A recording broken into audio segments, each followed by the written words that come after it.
Have you ever wondered where Pakistan stands in the global economy? As we embark on this exploration, it's crucial to grasp the scale and position of Pakistan's economy on the world stage. Tucked in South Asia, Pakistan boasts a strategic geographical position, linking it to some of the world's most bustling economies. It's a country with a plethora of strengths, not least its abundant labor force. With a population exceeding 200 million, it's teeming with potential workforce, a resource that, if harnessed correctly, can propel its economy forward. Moreover, Pakistan's significant agricultural sector contributes to its economic backbone, providing livelihoods for a large portion of the population and feeding its bustling cities. However, every economy has its Achilles heel. For Pakistan, it's a cocktail of low foreign reserves, a weak currency, and high inflation. These vulnerabilities, coupled with other challenges like a high current account deficit, could pose significant threats to its economic stability. Now that we understand the basics, let's delve deeper into the complexities of Pakistan's economy. What are the major challenges facing Pakistan's economy today? This is a question that needs a close examination. One of the most pressing issues is the low foreign reserves. With reserves that are only enough for about a month of imports, the country's ability to pay for imports and meet debt obligations is a cause for significant concern. Moreover, the Pakistani rupee is weak, making imports expensive and putting additional pressure on the already strained foreign reserves. This weak currency, coupled with high inflation, further exacerbates the economic situation. The inflationary pressures are felt by every Pakistani, making everyday life more expensive and difficult. Natural disasters like major floods are another challenge that the country grapples with. These disasters not only cause immediate damage and loss of life, but also have long-term economic impacts. They disrupt livelihoods, destroy infrastructure, and divert resources from other sectors of the economy, slowing down overall economic growth. A key lifeline for Pakistan's economy has been the International Monetary Fund, or IMF funding program. It has provided some stability, but concerns about the country's economic health have resurfaced. The government is now seeking relief from bilateral creditors and pursuing increased financing from multilateral lenders. The task is daunting, and the road ahead is not easy. The energy sector, a major contributor to the current account deficit, adds another layer of complexity. High energy bills are widening the deficit and straining the country's resources. This places an additional burden on an economy trying to balance growth and sustainability. In the face of all these challenges, Pakistan's government is making efforts to restructure its debt, particularly with China. Even though the country has never defaulted on external debt, credit ratings agencies have lowered their outlook, signaling a lack of confidence in the economy's ability to bounce back. These challenges paint a gloomy picture, but there are also opportunities and potential for growth. The resilience of the Pakistani people and the country's strategic geopolitical location could be leveraged to turn the economic situation around. But that's a discussion for another time. Despite the challenges, where do the opportunities for Pakistan's economy lie? Let's dive into the potential, which is undoubtedly vast and varied. Firstly, Pakistan's economy is largely agrarian, with agriculture contributing significantly to the GDP. The sector has the potential to be a powerhouse for economic growth, with the country's fertile lands and hardworking farmers. Leveraging modern farming techniques and technologies could significantly increase crop yields, boosting the economy and ensuring food security. Then we have the textile industry, a traditional stronghold of the Pakistani economy. Despite facing global competition, the industry has maintained its resilience. There's ample room for modernization and value addition in this sector, which could bolster exports and create jobs. Next on the list is the burgeoning IT industry. With a young and increasingly tech-savvy population, Pakistan has the potential to become a significant player in the global information technology and software services market.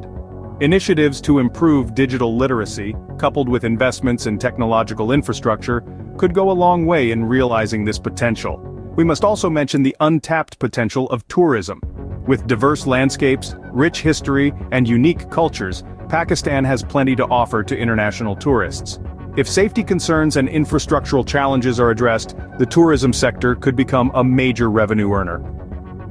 Now let's talk about foreign investments.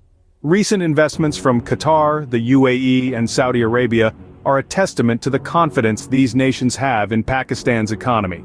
Such investments not only bring in capital but also expertise and technology, which can spur economic growth.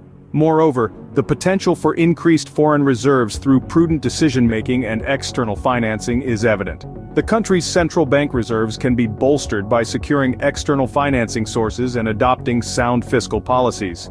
These opportunities present a more hopeful outlook for Pakistan's economy. With the right policies and the will to implement them, Pakistan can turn these opportunities into realities, paving the way for a more prosperous future. After all, the potential of a nation lies in its ability to harness its strengths and turn challenges into opportunities. How does Pakistan's geopolitical situation affect its economy? Let's delve into that. Pakistan, strategically located at the crossroads of South Asia, Central Asia, and the Middle East, holds a significant position on the global map. It's essentially a gateway to the energy-rich Persian Gulf and Central Asian states, the very regions that are deemed vital for global energy security. This geographical advantage could be leveraged to boost trade and economic growth. Yet it's a double-edged sword. Pakistan's relations with its neighboring countries play a substantial role in shaping its economy. For instance, its ties with China have led to the creation of the China-Pakistan Economic Corridor, a significant part of China's Belt and Road Initiative. This project aims to connect Gwadar Port in southwestern Pakistan with China's northwestern region of Xinjiang, providing China with a more direct route to the Arabian Sea. This corridor is expected to be a major economic driver for Pakistan, bringing in investment and infrastructure development. However, strained relations with India, primarily over the Kashmir issue, have hampered trade potential between these two South Asian giants. Trade restrictions and political tensions have led to missed economic opportunities, which could have otherwise contributed to Pakistan's economic growth. The internal political landscape of Pakistan also critically influences its economic health. Recent events such as the no-confidence motion against Prime Minister Imran Khan have indicated a degree of political instability. Such situations often lead to economic uncertainty, deterring foreign investment and disrupting economic progress. Furthermore, Pakistan's economy has been historically tied to its relationship with international financial institutions, like the International Monetary Fund. The country's reliance on IMF bailouts to stabilize its economy highlights the precariousness of its fiscal position and the influence of international geopolitical factors. As we can see, the geopolitical situation is a critical factor in the health of Pakistan's economy. What effect does the migration of labor to other countries have on Pakistan's economy? Let's delve into that. Labor migration is a significant aspect of Pakistan's economic landscape, carrying both opportunities and challenges. On the bright side, labor migration leads to remittances, which are a crucial element of Pakistan's economy.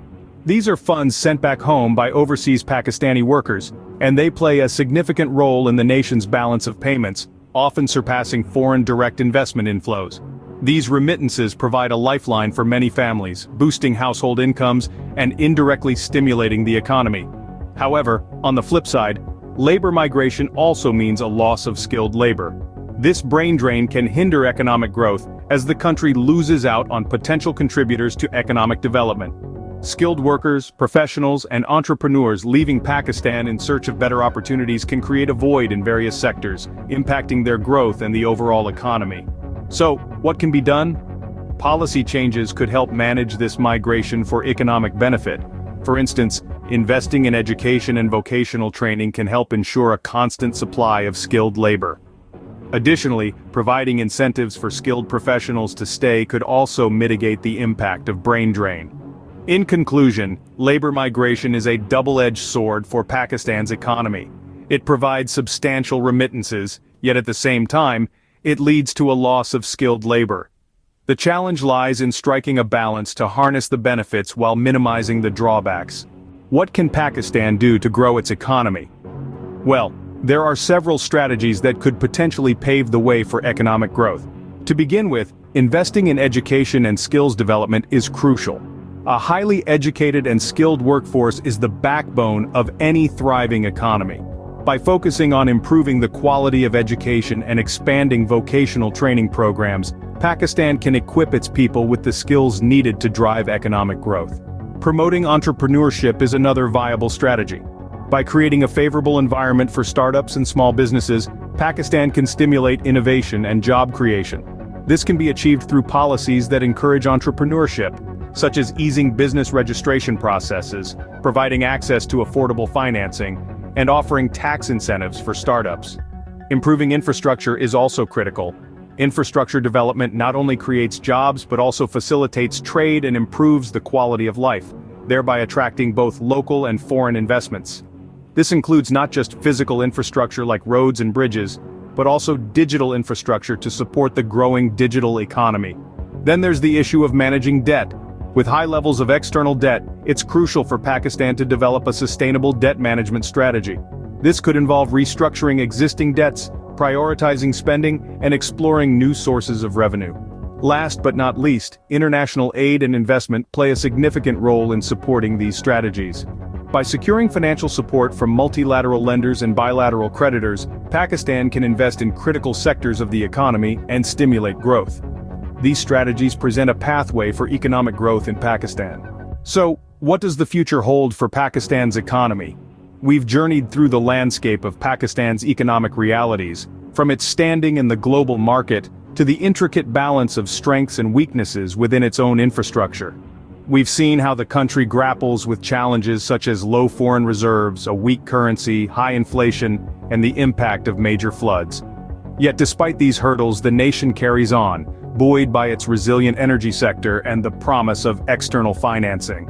We've also delved into the geopolitical influences that shape Pakistan's economy, as well as the impact of labor emigration on its economic structure. Potential strategies for growth have been highlighted, from prudent fiscal decisions to the harnessing of abundant resources and the strategic restructuring of debt. But the journey doesn't end here. The road to economic stability and growth is a long one, and it will require continued effort, strategic planning, and a willingness to adapt to changing circumstances. As we've seen, Pakistan's economy is a complex web of interconnected factors, each with its own influence on the larger picture. What do you think? What other strategies could Pakistan employ to improve its economy? We welcome your thoughts and ideas in the comments section below.